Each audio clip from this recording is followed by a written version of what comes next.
Download our app today and enjoy tackle-busting benefits with great odds, more markets and same-game multi every NRL match. At Palmerbet. Gamble responsibly. For Gamblers' Help, call 1-800-858-858.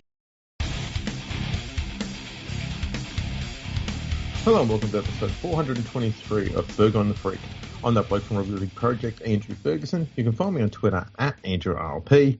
Join me as always is the glorious League Freak. You can also find on Twitter at League Freak. How you going there, mate?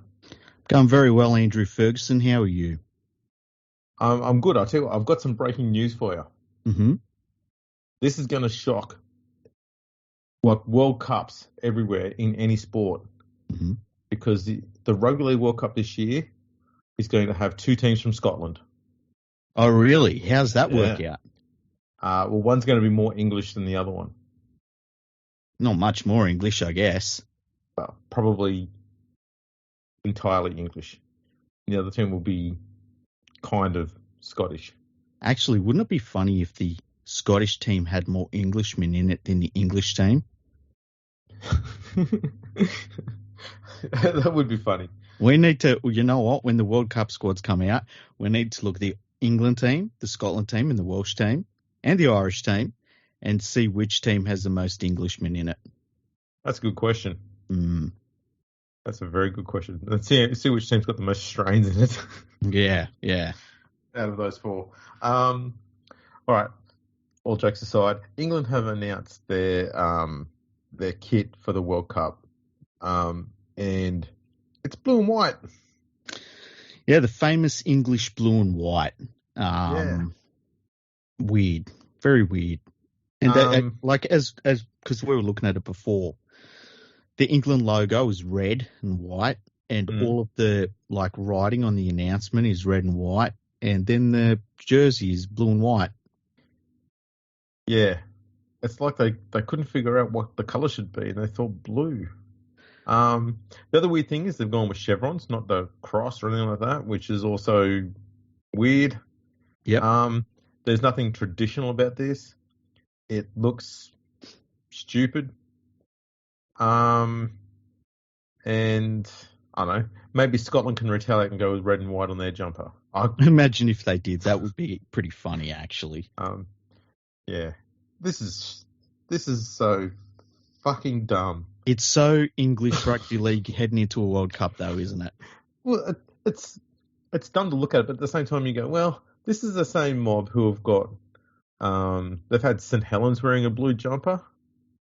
They've had Wigan wearing blue jumpers. They had Huddersfield wearing God knows what colours. Why can't you just stick with, a bit of tradition here? You've got to set colours. They're good colour base, red, white and blue, or red and white if it's just England. There's nothing to fuck up there. Yeah. Why you got to dick around with this for? Yeah, I just don't get it. It's like when the New South Wales team had that jersey that was it had blue on it and then dark blue and then some grey sort of colour in it. It's like, what are you doing? It's just sky blue. Don't fuck that up. Yeah, that's right. It's perfect to start with. You can't improve on it. Stop trying to. Yeah. Like if the English jersey was literally a white jersey and the collar and around the sleeves were red, fine. Completely fine. Yeah. But no. At no stage have I ever looked at an English rugby league jumper and thought that needs work. I don't know. When I've looked at an English rugby league jumper and thought that needs work, that's when I'm looking at the players, the structure, the way they do things, the coaches, the entire competition, the way it's all run from top down, but never the jumper. The jumpers always look fine. I don't know. There was one point where the Fear the Smear jersey, remember that one? Ooh. That was a rough one. Yeah. That was pretty rough. They were dark times. Yeah. But weird. But this is the same mob that gave us the revolutionary 8-panel World Cup ball in 2000. It was actually a soccer ball. They know how to fuck things up. It was a squash soccer ball. Yeah. It was like they got all the soccer ball rejects from the FIFA World Cup, and they're just going, it's kind of ovalish. Let's go and call it a revolutionary. Pretty much, yeah. They probably filled it with lead or something as well. Don't go with helium. Let's make it heavy so the Aussies can't kick it. Well, their whole thinking was that they would be able to kick it better than Australian players, and they would take away the Australian players' handling. And keep in mind, not thinking of anyone else at the World Cup, just Australia. Australian handling would be worse because it's a different shaped ball, and yeah, it's so dumb, it's so stupid. Yeah, there's lots of dumb and lots of stupid there. It was also along the lines of, because we had unlimited interchange in Australia at that point. And I remember them saying like, "Oh, they've got unlimited interchange. We're going to be fitter than them." Didn't work out that way. Yeah, who was surprised to hear that? I know. So should we get stuck into our preview? Thank you to Palmerbet. I think we should. Excellent. Palmerbet is an amazing sponsor of ours this year. They provide us with all of the betting odds through the entire 2022 NRL season. And it's an interesting round of football coming up. It certainly is. And it starts tomorrow, Thursday night. Manly versus the Roosters. Don't know if you heard. Mm-hmm. Been a bit of drama around the Manly team. They've got a few changes to the squad. Oh, really? Why is that? Something to do with rainbows. The 7 players they won't be attending the match. And I was thinking like a great marketing strategy would be you have those 7 players like somewhere, just like at the Leagues Club or something, in a room watching the game. And for charity, they're in that room, and for every Golden Gay time they eat, they get $10,000 to a charity of their choice. Actually, I just have that as the only food available in there. Yeah. There's no drinks. That would be great. That's brilliant. Yeah. I think they've got rainbow gay times too. Oh, do they? Oh, man. I think so. Amazing. That'd be even better. Oh, how good are rainbow paddle pops? They are. They're amazing. Top tier. There's nothing above them. No, they're on par with probably banana paddle pops. And I love chocolate as well. I'll put rainbow at the top. Yeah. Look, it's hard to argue rainbow at the top. Mm-hmm. Really hard to argue. Actually, what I want to see from this game is Manly's new players and the new lineup absolutely kill it. Be interesting, wouldn't it? It would certainly be interesting. So for Manly, they've got Jason Saab, Christian Tuipulotu, Tulatau Kula, Josh Alawai, what's his name? Oshay Ole, Homoli Olakuatu, Tofo'o Sipley, and Josh Schuster are all out. Mm-hmm. They'll be in the Golden Gay times at the Leagues Club. Pio Secchi, and Alfred Smalley will be making their debuts on the wing. Kurt DeLuey will be at prop. Ethan Bullimore comes into the second row. Jake Trbojevic, Lachlan Croker, gone through. Andrew Davey, they look like they were returning. I think they had COVID last week or the week before. And James Seguiara returns to the NRL after many, many years out. He'll be on the bench. Yeah, he served, from memory, performance-enhancing drug suspension for 2 years. Oh, right. And then, then he's come back now. Now, the palmerbet.com betting odds for this game. The Manly Warringah Seagulls are outsiders, obviously, at $5.50. And they're playing at Manly, what's it called? Brookvale Oval. Four Pines Park. Yeah, so keep in mind, the ground is sour at Four Pines Park. So Manly are at $5.50. The Sydney City Roosters are at $1.15, so they're heavy favourites. The Manly Warringah Seagulls have a 17.5-point head start at $1.90. And with the 17.5-point handicap, the Sydney City Roosters are also at $1.90. Yeah.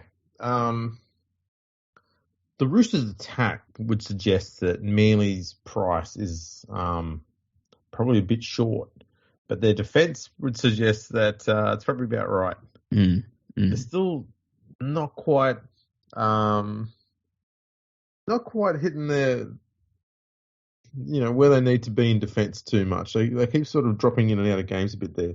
Not too dissimilar, I might add, to South Sydney. Yeah, pretty much, hey?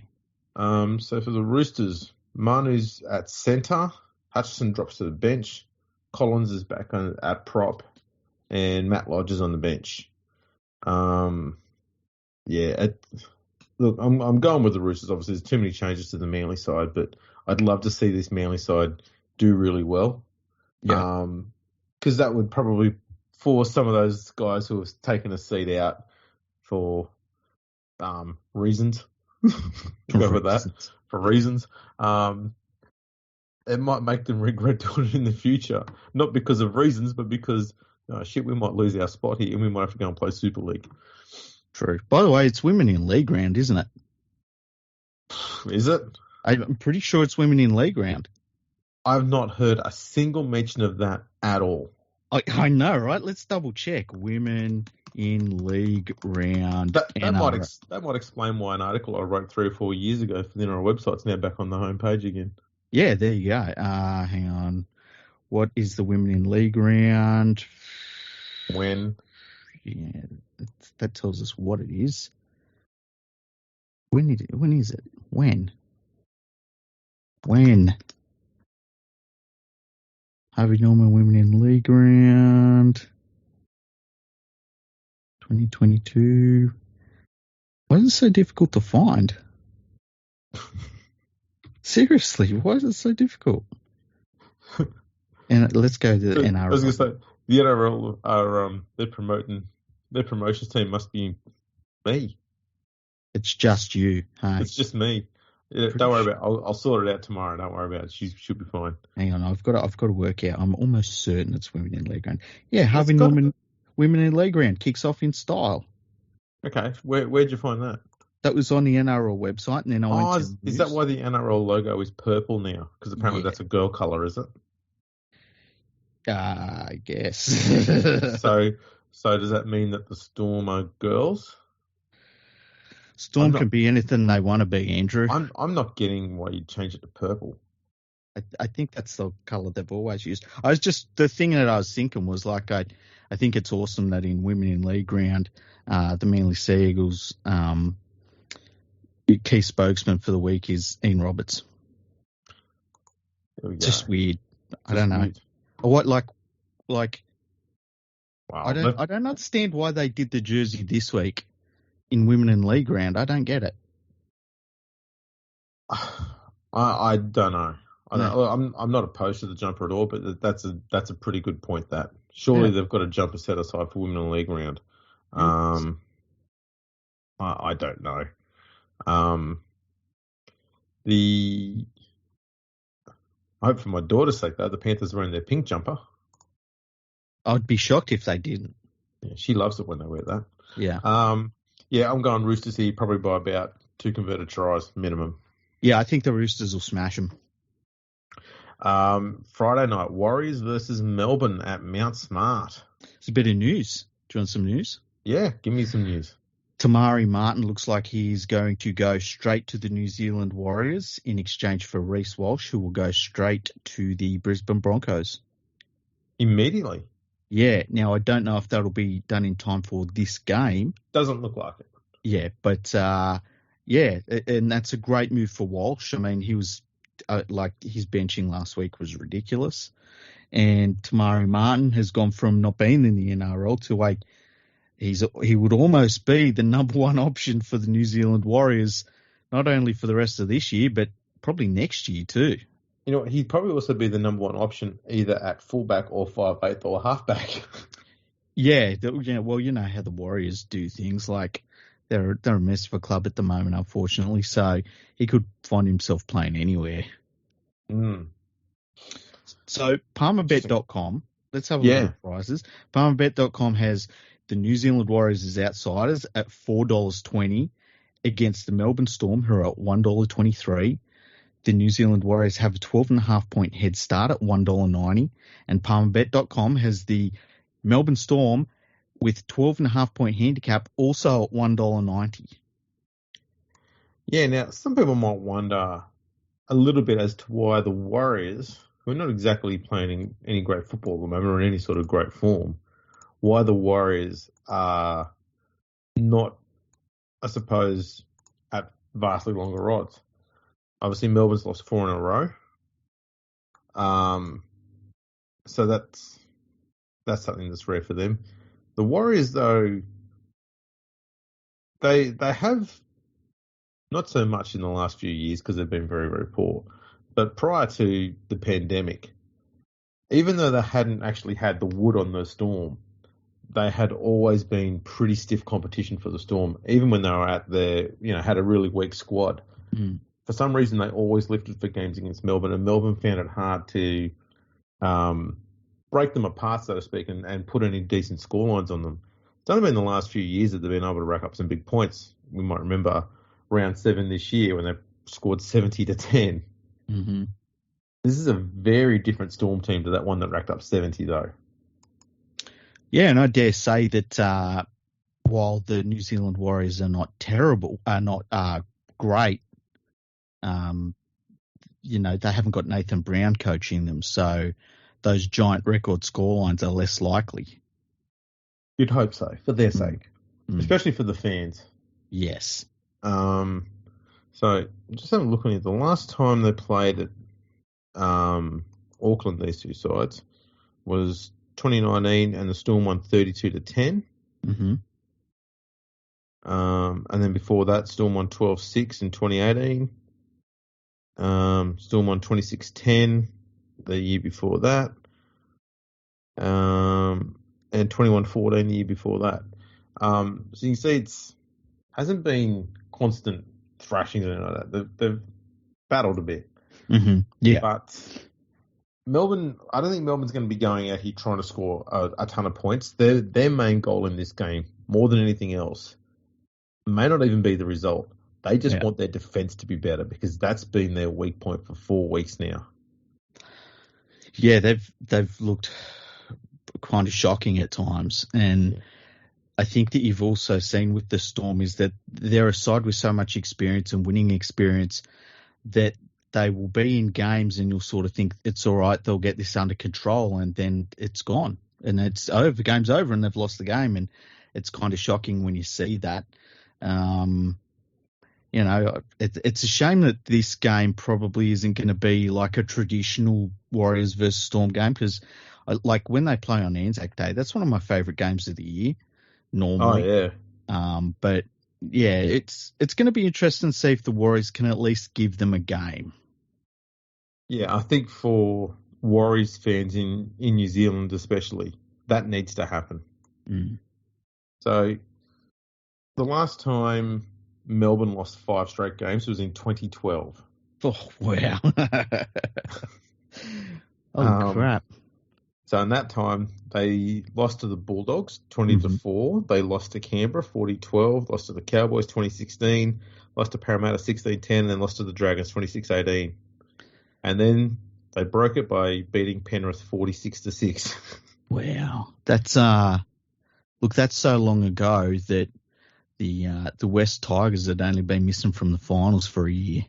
Well, 2 weeks before that losing streak, the Tigers had beat them down here 10-6, and that was the last time I saw the Tigers play in Melbourne. Oh, really? Have they even played in Melbourne since? No, they probably have. Yeah. But that's the last time I went and saw them down here. Because that's the last time I went, you know what, we might be a chance here. I've never felt that way since. Because you don't want to go to a Melbourne game if they're going to get thrashed. Yeah, mind you, I must admit, the Melbourne fans don't give you too much curry as a Tigers fan when you go there. Whereas if you go there and you're supporting Manly, Dragons, Sharks, Brisbane, pretty much any other NRL team, they sit there and they just fucking berate the hell out of you. But if you go there as a Tigers fan, they're like, we'll just ease up on these guys, mate. They've been doing it a bit tough. They go, Tigers have made the finals in 10 years. That's not pushing it, is it? Oh, he's not crying. It's fine. And they just leave it at that. They put an arm around you and check that you're all right.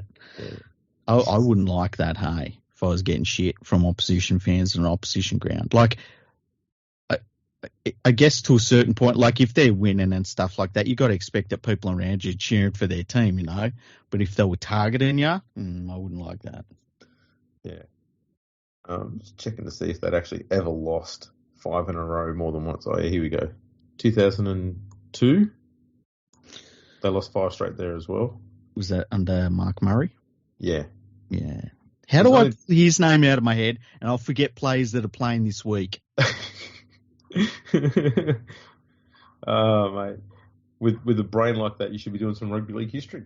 But there you go. That's the only 2 times they've had a losing streak longer than 4 games, and on both occasions it was only 5. That's in their entire history.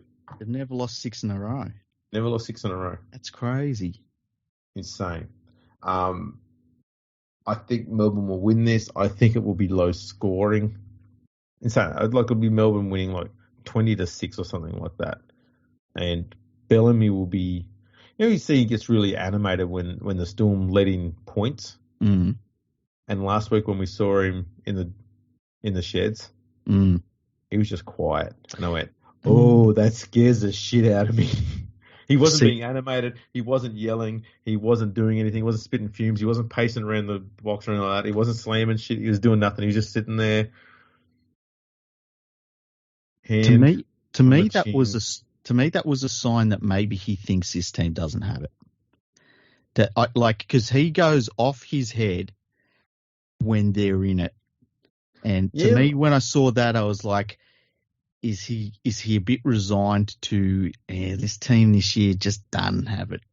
I don't know. There's so many injuries to this side. And then you've got, one of your spine players is constantly in and out with injuries. Mm. It makes it hard to build a bit of momentum. And I don't know. I think he's the problem with he's having in this last month, obviously lots of team changes, but also it's the simple things they're getting wrong. There's a try that they conceded against the Sharks a week or 2 ago. And it was very early in there. It might have been in the first few minutes. And the Sharks centre, Ramian, strolled through a fucking gap. Yeah. Where was the communication between the outside backs? And it was little basic things like that. It doesn't matter how big a star you are. Those are the basics every NRL player should know. And it just wasn't there. And there's time and time again, you're seeing little lapses of the absolute basics not being done. And I think that's the bit that's frustrating him more than anything else. And going, guys, surely you can get this little bit right. Like, if you can't do this bit at the NRL level, why am I playing you? Yeah. So I think it's little things like that are frustrating him. Well, hopefully he'll get a win this week, and because they need it, they need the points. They can't keep sliding down the ladder. Certainly not. Okay, the next game is Parramatta versus Penrith. Eels home game. We'll be playing at Combank Stadium, the West Tigers home ground. Yeah, the jungle, our jungle, hashtag our jungle. Our jungle. Hashtag new era. The jungle, which has been subjected to severe logging. Yeah. So PalmerBet.com has the Parramatta Eels as outsiders at $3.20 in the $3.25 in the head-to-head against the Penrith Panthers, who are at $1.35. The Parramatta Eels have an 8.5 point head start. They're at $1.90. And with the 8.5 point handicap, the Penrith Panthers are also at $1.90. Yeah, Parramatta's form's a bit tricky to catch at this stage because they've had 3 wins and 3 losses in their last 6 games. And they've lost to the Bulldogs was a horror one. I was talking to somebody on my Twitter list, and we were talking about like this game coming up, and I said, like, if Parramatta beats Penrith going on the form of the competition, it's going to break all of our brains because Penrith should win this game really comfortably going on form. Yes. But Parramatta seems to be a team that this current Penrith side struggles with a little bit. Do they, though? Only a little bit. Do they, though?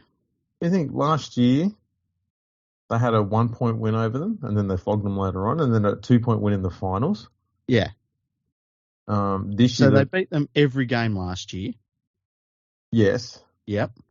But not convincingly. Yeah, that's what I'm getting at. They won every game still. Yeah. Year before, a 6 point loss for winning 20-2 in round 18. Mm-hmm.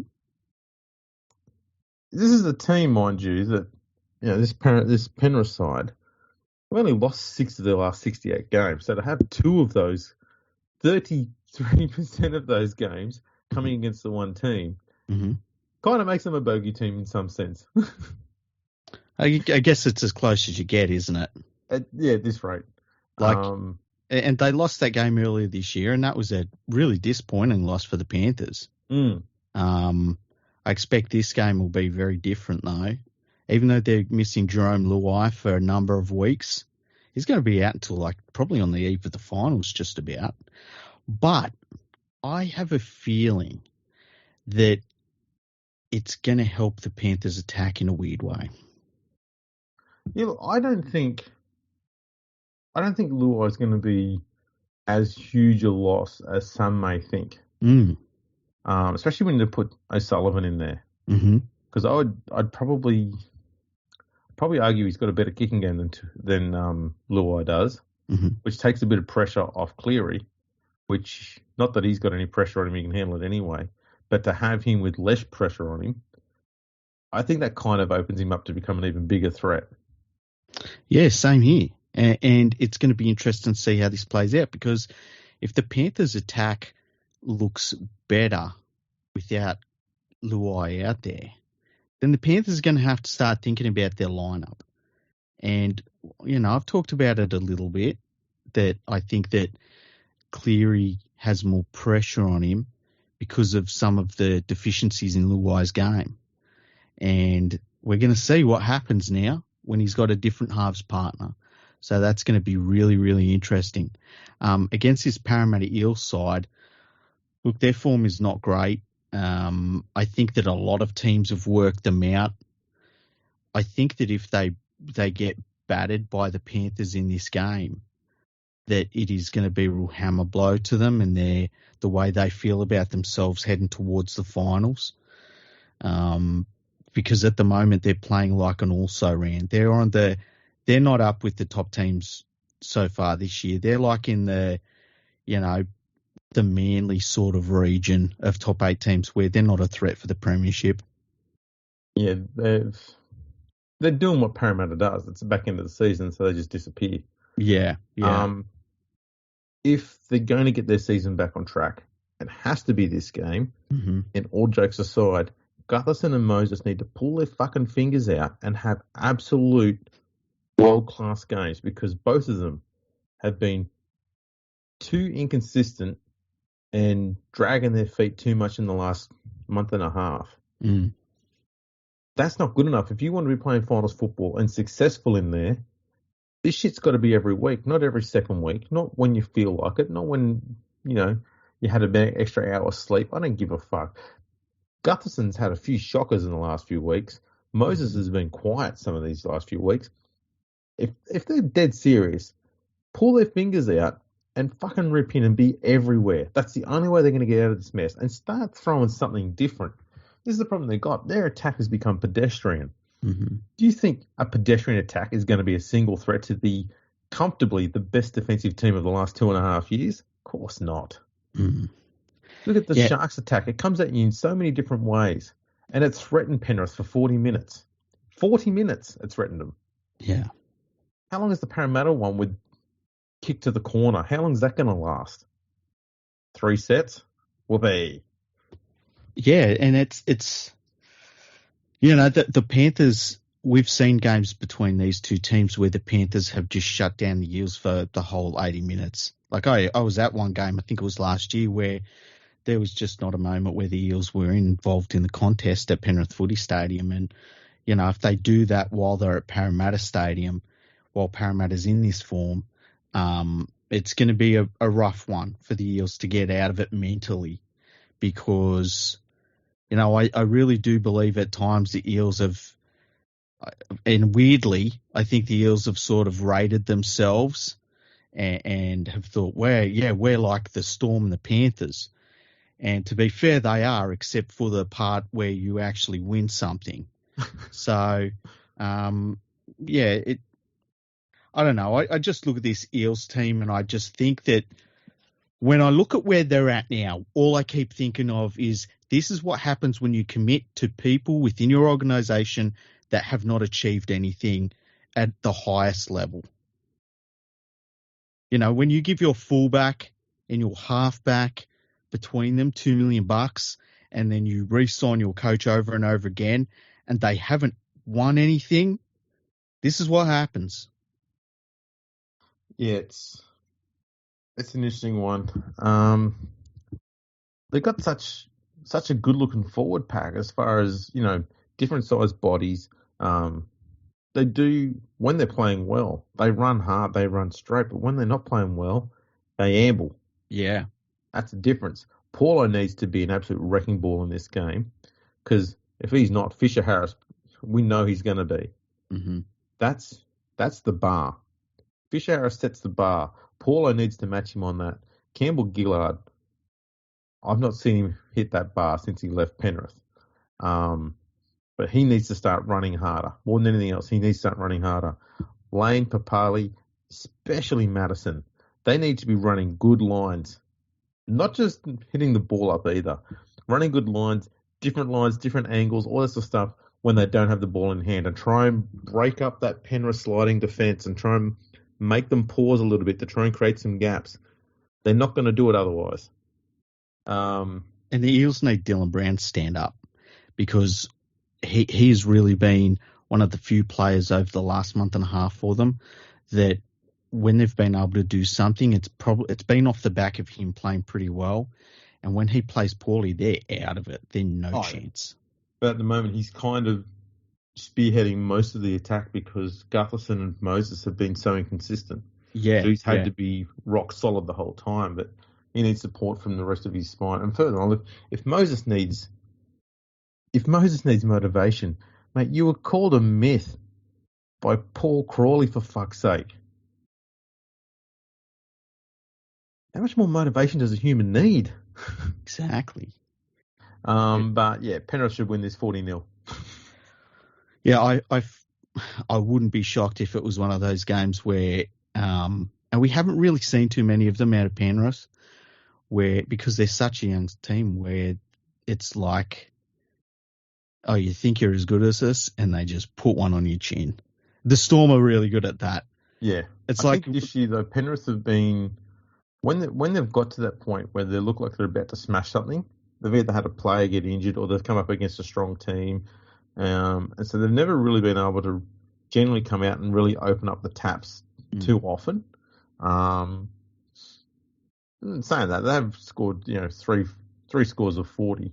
But I've got a feeling that round 20 for some teams, that's usually the signal for, right, finals are near, let's get our shit together, let's lift this shit another gear or two. And I think Penrith's one of those teams that will go, okay, it's time we show everyone we are the bar. Yeah. Yeah, it would be interesting to see if Penrith come out and just rampage Parramatta in this game. And we, because at the moment, if Penrith don't win the grand final, it will be weird. Yeah, very weird. Because they are out by a long way here. If you think, at the moment, I rate their second biggest threat is the North Queensland Cowboys. At the moment, the Storm could come back, we'll see. Yep. But the Cowboys, I like Luciano Leilua going up there, especially. It gives them more size and a little bit more danger in their forward pack. And their defence is pretty good. And we saw the North Queensland Cowboys play the Panthers not long ago, and the Panthers just didn't let them in the game. Yeah. But none of it matters if you don't win that grand final. None of it. That's right. And Penrith have got a bit of a awkward sort of next few weeks. So they've got Canberra next week in Canberra. Oh, they'll smash them. And that's at 5:30. So that'll be first half will be cold and the second half will be fucking freezing. Mm-hmm. But Canberra, you've got to keep in mind, we own their soul. Well, that's true. Then Melbourne on a Thursday night in Penrith. Ooh, that's going to be a good game. Oh! Then South on Thursday. That'll be interesting. That will. Then they got the Warriors at Penrith, and then round 25, the Cowboys in Townsville.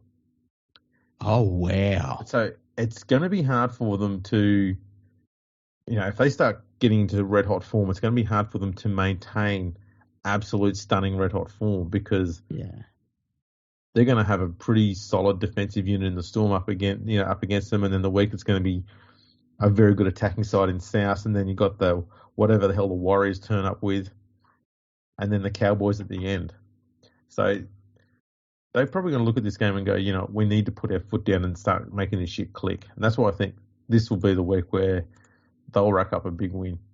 I would guess that they will play the next couple of weeks at their best, and then if I was Ivan Cleary, the thing I would do is I would rotate my forwards so that every week leading into the finals, I gave one of the forwards a rest, complete rest. The 4 wins clear on the ladder for the minor premiership. So one more win, surely they can get that. I wouldn't be surprised if he starts resting a bunch of players, including his halfback, up until probably the second last round. Get them all to come back against the Warriors, get a bit of game time, so they're good to go against the Cowboys and into the finals. There is a karma thing, though, I feel, in sport in general. When you get to that point and you've got such a big lead, when you start resting players, I feel like it comes back to bite you at some point. It can too sometimes. I think the Roosters' last premiership season, though, Robertson started resting them, but not all at the same time. He'd put them on a bit of a cycle, so some would be in, some would be out, and so on and so forth. So it wasn't a brutal sort of chop them all out and give them all a month off and bring them back in. And that system kind of worked pretty well for them. I wouldn't be surprised if Penrith did the same thing. Just rest a few here and there for a week or two, but not all at the same time. So they don't lose too much momentum. But you also obviously reduce the risk of your key players getting injured and stuff like that. Look, it's a good situation for Cleary to have if he needs to do that too. Oh, yeah. It's a nice problem. I always remember when Brian Smith at the Parramatta Eels in 2001, he would have games where he would take a player off the field and leave them out there with 12 players so that they would get used to playing with 12 players if someone was sent off in the finals. Now, the problem was he didn't take Jason Taylor off the field, so they knew what it was like when your halfback disappeared in a big game. But and it's those sorts of things that worry me about resting players. But I think that the Panthers can do it with their forward rotation pretty comfortably because they must have like fucking 10 first grade forwards. It's ridiculous. Yeah. The depth is insane. Yeah. It really is. I'm going Penrith for the big win on that one. Same. Did we do the odds for them? Yeah, we did. Yeah. Next game, Titans versus the Raiders, Saturday, 3 p.m. at Robina. This will be a big one. The Gold Coast Titans on palmerbet.com are at $3.03 in the head-to-head against Canberra Raiders, who are at $1.39. The Gold Coast Titans have a 7.5-point head start at $1.90. And with the 7.5-point handicap, the Canberra Raiders are also at $1.90. I can't see the Canberra Raiders losing this because the Titans are done. Yeah. Furthermore, we've got the Roosters, Manly, Raiders, and Dragons all on 20 points. Mm-hmm. The Roosters have a points differentiation of 79. Manly's is 18. Canberra's minus 25. Dragons minus 98. The Raiders might be seeing this as possibly a good opportunity to get that points differential into the positive so they can challenge for a spot in the top 8. There's only going to be one spot there because Parramatta, South, and the Storm are all on 24 points, so they're 2 wins clear of the Roosters in 8th. Yeah, and it's, they look terrible. Canberra Raiders look done really early in the year, and Ricky Stewart's brought all those youngsters in, and he's done well. And they make mistakes sometimes, but you can see the positive signs in this side. And it's just a whole fresh new attitude that these players have brought in. It's been really great to see. So they really should beat the Titans. Just on form, Titans have been terrible for a few months now. and the Raiders are they're a completely different team. It's kind of been a really good coaching job by Ricky Stewart. Like, he deserves a lot of credit.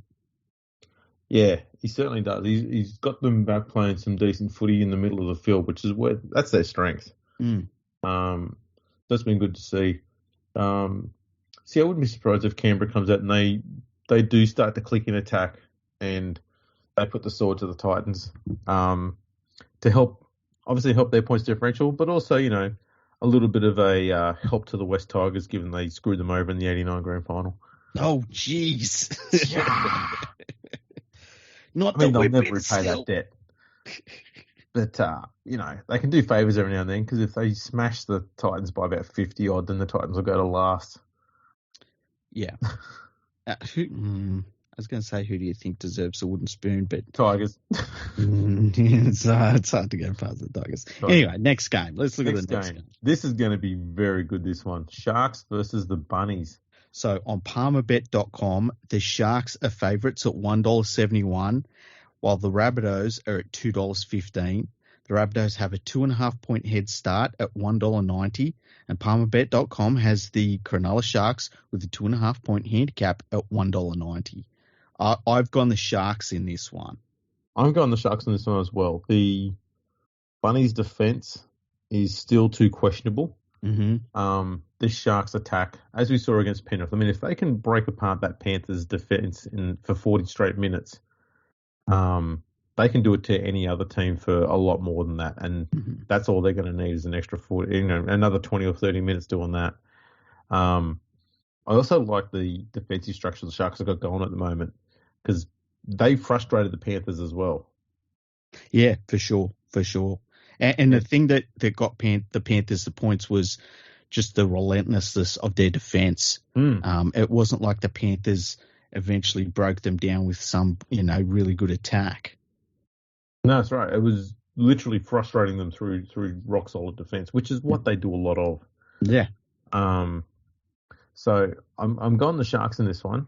I don't think it'll be a blowout. It's going to be a pretty close game. I wouldn't be surprised if it's a high scoring one, like 24-20 or something like that. But it'll be close. It should be pretty entertaining too.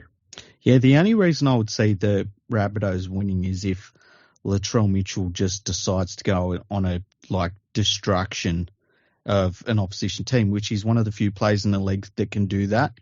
And the way he's playing at the moment, it's going to happen. It's just who's it going to happen against. The interesting thing is, Cronulla's got a pretty handy all-round kicking game as well, because they've got Moylan and Hines in the halves who can kick. Brayley can kick from dummy half.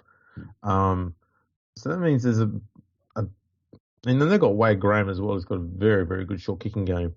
All these things mean that there's a fair chance that, Latrell won't be getting kicks down his throat all game either. Which is going to make it harder for him to inject himself from kick return. So it's going to have to be close to the line in attack and hope that the Sharks' edge defence make decision errors. Yeah. Which they haven't done a great deal of in the last 2 months. So it'll be interesting to see how it works out. But I'm really looking forward to that game. That's going to be an absolute cracker. Yeah, I am too. This next game you must be looking forward to. Well, Broncos versus Tigers. So palmerbet.com has they've got the Brisbane Broncos as favourites at $1.13. No. The West Tigers are $1 less than infinity. West Tigers are at, you can own Palmerbet if you put $1 on. No, the West Tigers are at $6.10. That is way short. The West Tigers on palmerbet.com have a 16.5-point head start at $1.90, while the Brisbane Broncos with the 16.5-point handicap are also at $1.90. I look at this game and I think Broncos pack versus West Tigers pack. Oh, man. The Tigers have lost all of their last 7 games, and the only win they've had in their last 11 games was against the Bulldogs. Trent Barrett coached Bulldogs, by the way, wasn't it? Yeah. And then Michael Maguire coached Tigers, which doesn't happen anymore. Yeah. I guess the way they're looking at it at Palmerbet is the Tigers weren't disgraced in either of their last 3 games. They lost to Parramatta by 8 points, lost to Penrith by 2 points, they lost to the Cowboys by 1 point. They're not getting dicked, but they are losing still. That's the problem. Yeah. And a losing habit is a hard habit to break. Just ask the Tigers of the last 11 years. This year, because they can't make the finals now, so they're not even mathematical anymore. Mm-hmm. So it means that they've now become the 10th team to go at least 11 straight seasons without a finals appearance since 1908. Just the 10th team to do it. And I mean, my guess is that the teams that are in that group are like the ones that you sort of pick out that are some of the worst of all time, like say the Bulldogs when they first come into the comp. Like, who else would I say? Bulldogs. Were University around long enough to be one of them teams? Yeah. Okay, University. What about Glebe? Where's my list? No, not Glebe. So the longest streak belongs to Penrith, 67 to 84, so it was 18 seasons. Oh, they were terrible too. People don't realise how absolutely atrocious Penrith was. Then there was Norths from around the same period, actually, 66 to 81. They did 16 seasons. Oh, really? Wow. Parramatta, 47 to 61, 15 seasons. Yep. South, 1990 to 2006 was 14 seasons. Norths from 1909 to 1920 and the Bulldogs from 48 to 59 both had 12 seasons. And then we've got Annandale, 1910 to 1920, Newtown, 1918 to 28, Uni, 27 to 37, and the West Tigers, 2012 to 2022, all with 11 seasons. Damn. Wow, so they're not that far away from some of the, like, being properly one of the worst of all time. Yeah, I mean, they're now a top 10 side in that area in regards to missing finals. In a salary cap era. Yeah, that's the thing. Only South from 1990 to 2006 are the only other team in the salary cap era to go 11 seasons or more. And that was, by the way, they died. Yeah. Parramatta went from Parramatta 1987 to 96 went 10 seasons, and Illawarra 82 to 91 went 10 seasons as well. That's shocking. Yeah, that's so shocking. Especially when you can point to, like, they had Benji Marshall in that team for a lot of years. Man. Yeah. Unbelievable. Anyway, we should go on to other clubs that are a lot better. That's any team. Actually, so for that game, Brisbane will win. What's that? Brisbane will win that game. I don't think we'll put tips in it. Brisbane will win, although I'll still go for the Tigers because, you know, I'm a glutton for punishment. I wouldn't be shocked if the Broncos, like, thrash them. It's going to be a tricky one. The Tigers have been, as I said, like, reasonable for the last 3 weeks. Mm-hmm. It might just click. Yeah. Or it just might go in the opposite direction badly. So we've been so close and failed, and then they just drop their bundle completely and get smashed. If Tim Sheens is basically coaching the team this weekend, he would be the 4th coach that is in charge of them this week, this year. Think of that. At this stage, they could be the first team to ever have more coaches and captains in the season. Wow. Oh, man. That's something to keep your eye on. Next game, the Knights versus the Bulldogs. So Palmerbet has the Newcastle Knights at $2.60 outsiders at home against the Canterbury Bankstown Bulldogs, who are at $1.50. The Bulldogs are playing against a 5.5 point handicap. They're at $1.90, while with 5.5 point head start, the Newcastle Knights are also at $1.90. Bulldogs will clear that 5 point head start. I think so too. They're gonna put on a huge score here. I wouldn't be surprised if they crack 40. We had a discussion off air last week, I think it was, about greatest wingers of all time. And we won't spoil it. But when you look the way that Josh Adokar is playing and and his influence on this Bulldogs team, I don't think I've ever seen a winger influence an entire club the way he's influencing the Bulldogs. Oh, God, no. It's so amazing to watch. And odd. Yeah. It seems to go against everything. Like, you watch so much structured football these days, to see a winger being so pivotal and important to this team. Yeah, it's crazy. And he inspires his teammates. Yeah. He will do things with the football that makes his teammates play harder. And then there's that element of, like, you get him the ball in space, it's over. It's over. You know? Yeah. It's incredible to watch. I've never seen a winger like him. I've never seen a winger like him. And we'll do an all-time great team or something thing coming up. But, yeah, he is just something else. Like, he really is. I love watching the Bulldogs to watch him play. And the thing I love about it is Burton is, like, trying everything he can to get him involved. And it always works. It's amazing. Yeah, absolutely. Interesting thing here is Jake Clifford's on the bench for the Knights. Mm-hmm. Why? Yeah, that makes no sense. Obviously, there's no Ponga. Lachlan Fitzgibbon is also with a shoulder issue. That's a bigger loss than most people will also care to think about too. Mm-hmm. He runs some pretty good lines and very solid in defence. Mm-hmm. Did you know Tyson Frizzell's still in the NRL?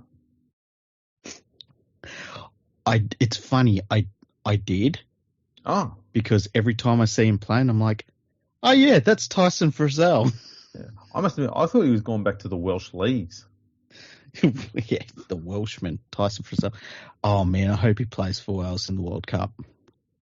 You know, it'd be an indication of how poor he's playing if Wales said, "Thanks, Tyson, but no, it's okay." You know, it sounds silly, right? But with the way that I think they go with the flavour of the month over there in the UK in general, it wouldn't shock me if he was off the radar for the Welsh coach. I wouldn't be surprised. If the Welsh coach has half a brain, he should be off the radar. Well, as I said, Andrew, I don't want some Australian taking an Englishman's spot. That's right. That's why you get a Welshman like Frizzell. He can take it instead. Oh, man. I think the Bulldogs will whip the Knights. Oh, yeah. I think they're playing really good. And their attack is insane. Like compared to what it was at the start of the year under the attack architect. How bad of a coach is Trent Barrett? Oh. Terrible. So bad. Maybe what he was doing in those early rounds there was he was building the framework for this great attack we've got. No. You know what? I want to always be the coach that goes in after Trent Barrett. You would never look bad. No. Doesn't matter how bad you are. He took Des Hasler's career from being done to like, oh, Des Hasler's a pretty good coach. It reinvigorated him. Yeah. And then Mick Potter, he's just like, I don't know what Mick Potter was doing, but he was an assistant coach. I think he was assistant coach at the Knights. Oh, there you go. And that's where he went after he left the Tigers. It took him 2 weeks to turn it around. Yeah. Piece of cake. Far out. Crazy. Yeah. So now we're into the last game, the Dragons versus the Cowboys. Now, the Dragons are on the same amount of competition points as the Roosters, right? Yeah. So why isn't Trent Robinson under any pressure? It's a good question, eh? Well, I think he's got a few more premierships. I know, but like he's got a better squad, way better squad, and he's on the same amount of points as the Dragons. That's all I'm saying. Well, I suppose. Like Anthony Griffin, he's got a lot of shit this week from people, and you know, I'd just go in and I'd say I've got a worse squad than Trent Robinson. You reckon they're about to sack Trent Robinson? But he'd say it way slower. You reckon they're about to sack Trent Robinson? You'd say it like that. So, we need some more of that. yeah, it's good. Trent Robinson doesn't have Aaron Woods in his team. He's not carrying Josh Maguire on the bench. Say, listen, Anthony, we're thinking about terminating your contract. Why shouldn't we terminate? And he says, well, let me tell you why. It all goes back to when I started playing football. That was back then when we used to wear an onion on our belt for good luck up there in Queensland.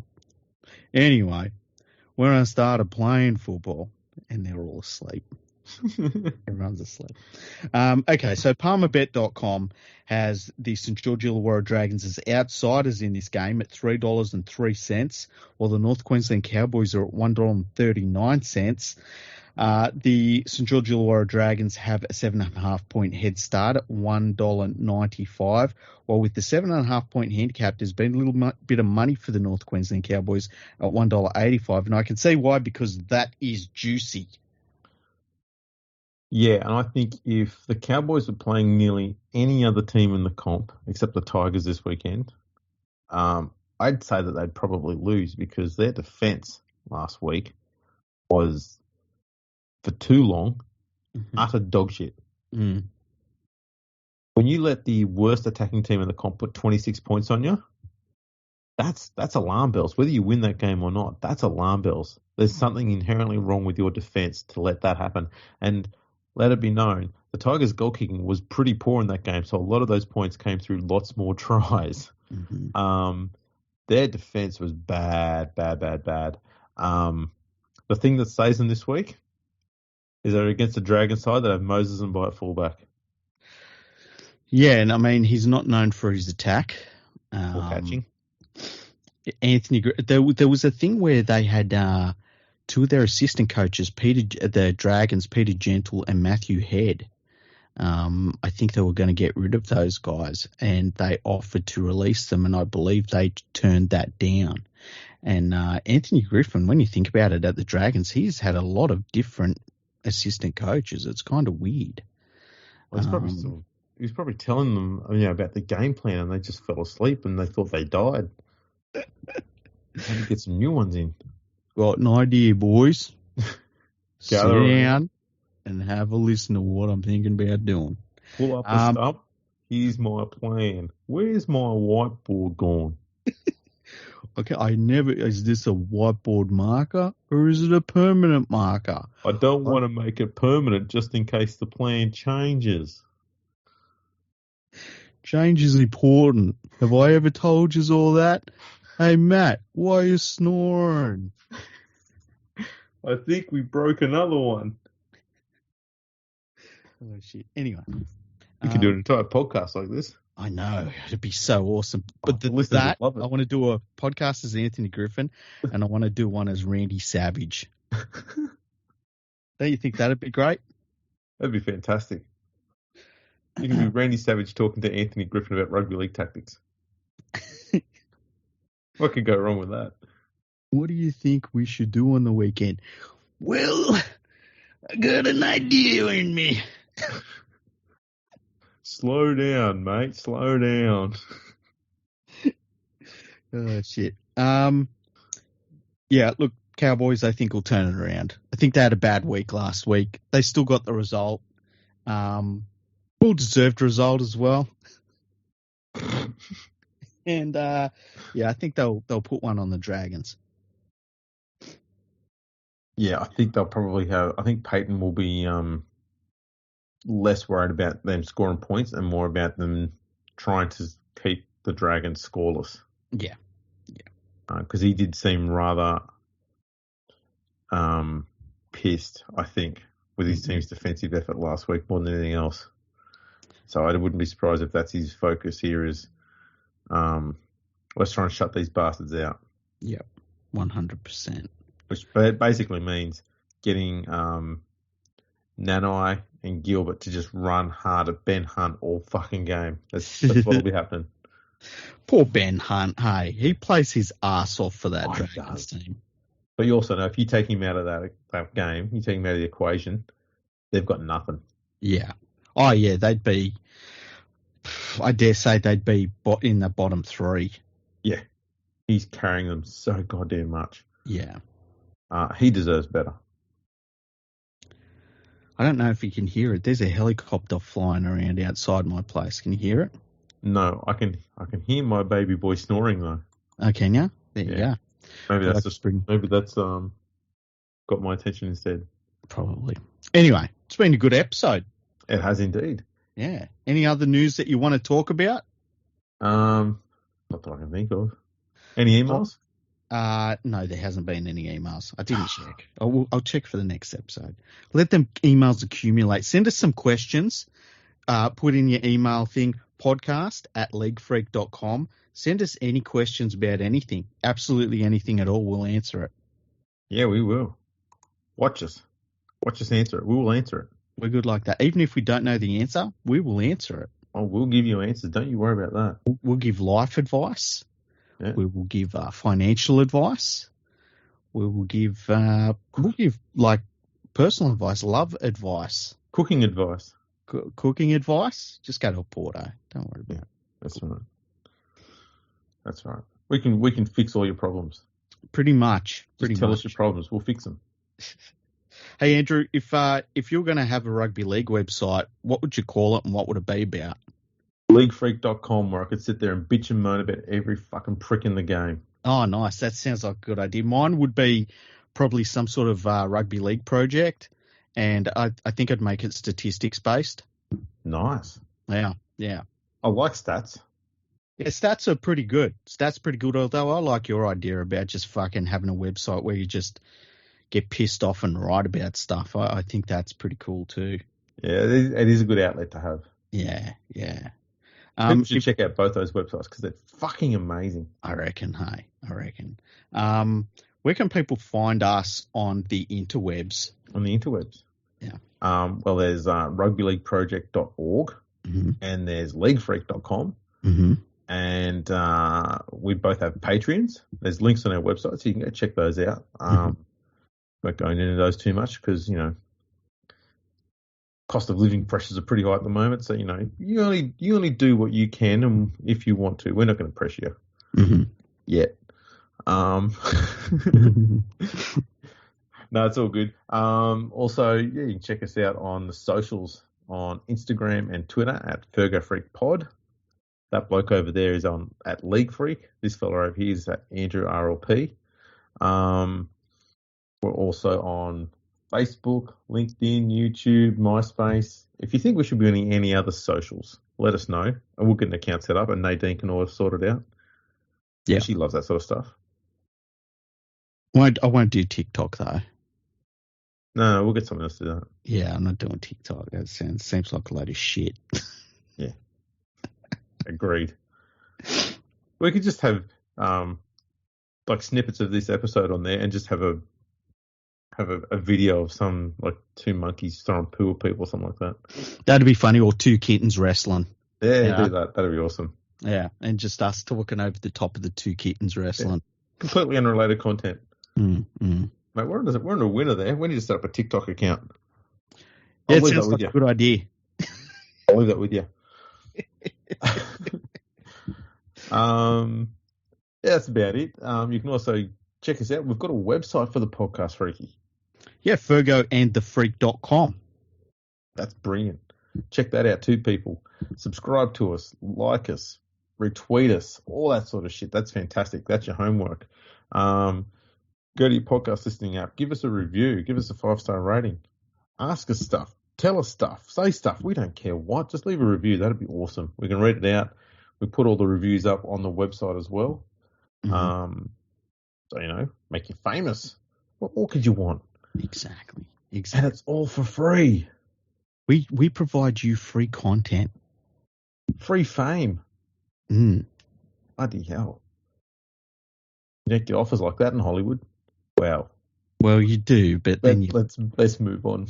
Yeah, I was about to say something terrible. Saved all our asses there. Yeah, so check us out on all those. That would be fantastic. Is that pretty much it? That is pretty much it. All right. Thanks also to our amazing sponsors, PalmerBet.